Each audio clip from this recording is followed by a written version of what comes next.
Assalamualaikum warahmatullahi wabarakatuh. Selamat siang. Perkenalkan kami dari kelompok 4 ingin mempresentasikan hasil tugas kami, yaitu hak pilih penyandang disabilitas dalam pemilu 2024. Pertama-tama saya ucapkan terima kasih kepada Ibu Karlina Sinta Purba yang telah mempersilahkan kami untuk melakukan video presentasi.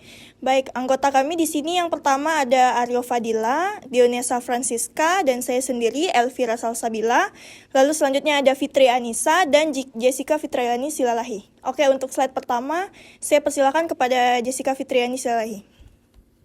Penyandang disabilitas adalah orang yang memiliki keterbatasan fisik, mental, intelektual, atau sensorik dalam jangka waktu yang lama dalam berinteraksi dengan lingkungan dan sikap masyarakat dapat menemui hambatan yang menyulitkan untuk berpartisipasi penuh dan efektif berdasarkan kesamaan hak dalam Undang-Undang Nomor 19 Tahun 2011 tentang pengesahan hak-hak penyandang disabilitas.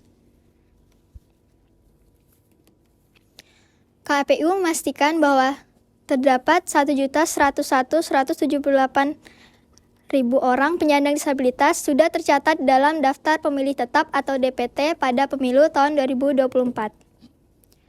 Jadi terdapat 0,54% jumlah pemilih penyandang disabilitas. Baiklah, setelah apa yang di Jessica sampaikan tadi, selanjutnya kita masuk ke materi Dionesa Francisca. Baiklah, di sini saya akan menyampaikan tentang hak penyandang disabilitas menurut Undang-Undang Nomor 8 Tahun 2016 Pasal 13. Di sini ada 6 hak. Yang pertama, ada memilih dan dipilih dalam jabatan publik. Jadi, penyandang disabilitas itu juga berhak untuk dipilih ataupun memilih menjadi pejabat publik, baik pemerintah pusat maupun daerah. Lalu yang kedua, ada menyalurkan aspirasi politik, baik tertulis maupun lisan.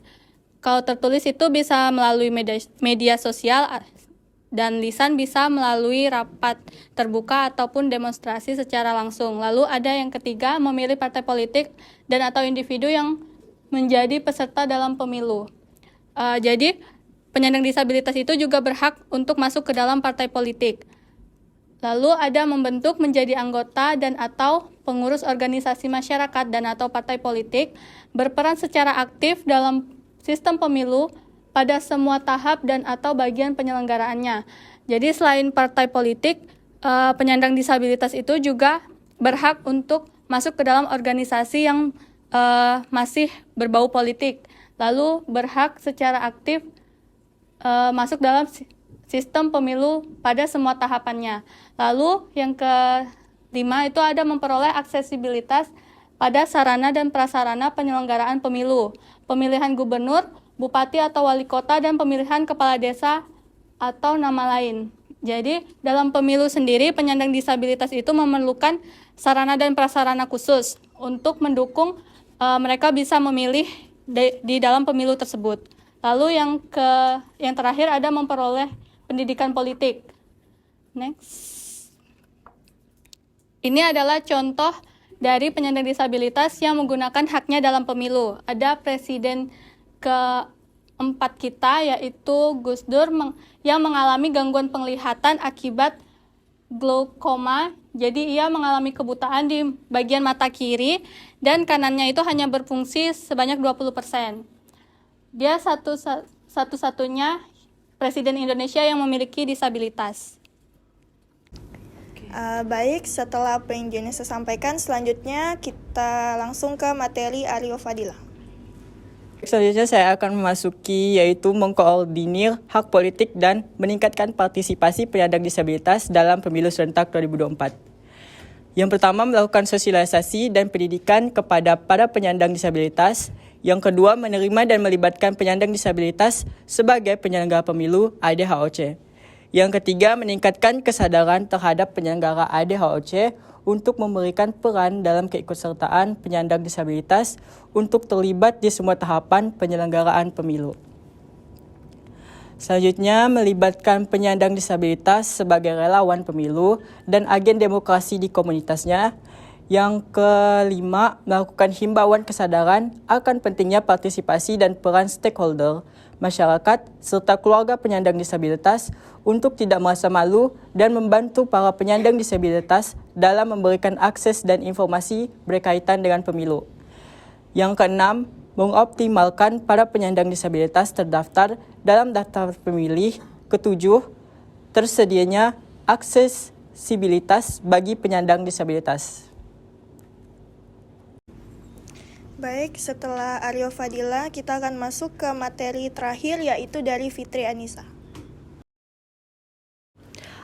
Baiklah, di sini saya akan menjelaskan tentang tata cara pemilu yang perlu diketahui oleh para penyandang disabilitas. Yang pertama ada memeriksa nama pemilih. Pastikan untuk memeriksa nama Anda terdaftar sebagai pemilih melalui situs cek dptonline.kpu.go.id. Yang kedua, melaporkan anggota keluarga yang sudah memiliki hak dalam pemilu ke Pantarlih. Yang ketiga, memiliki pendamping pemilih. Yang keempat, TPS harus menyediakan alat bantu bagi pemilih penyandang disabilitas. Baiklah, selanjutnya ada hambatan penyandang disabilitas dalam pemilu. Yang pertama ada keterbatasan dalam mengakses informasi pemilu. Yang kedua, keterbatasan pengetahuan dalam mengakses nama-nama calon anggota legislatif. Yang ketiga, tidak tersedianya instrumen teknis pemilu yang dapat menjangkau pemilih disabilitas. Yang keempat, struktur sosial dan budaya masyarakat yang masih menganggap rendah kelompok pemilih disabilitas, sehingga mereka yang kelompok penyandang disabilitas ini dianggap tidak terlalu penting dalam pemilu. Yang kelima, ada kurangnya transparansi data dari Komisi Pemilihan Umum mengenai penyandang disabilitas. Dan yang terakhir adalah kurang maksimalnya pendataan dari KPU mengenai jumlah penyandang disabilitas dan posisi mereka yang tidak terpetakan, sehingga banyak penyandang disabilitas yang tidak terdaftar dalam daftar pemilih tetap. Oleh karena itu, karena tidak adanya perhatian dari KPU tadi dan banyak masyarakat yang masih memandang rendah penyandang disabilitas tersebut, maka banyak penyandang disabilitas yang masih tidak terdaftar dalam calon pemilih dari pemilu yang akan mendatang. Baiklah, hanya itu saja yang dapat kelompok kami sampaikan. Lebih dan kurangnya mohon maaf. Wassalamualaikum warahmatullahi wabarakatuh. Selamat siang.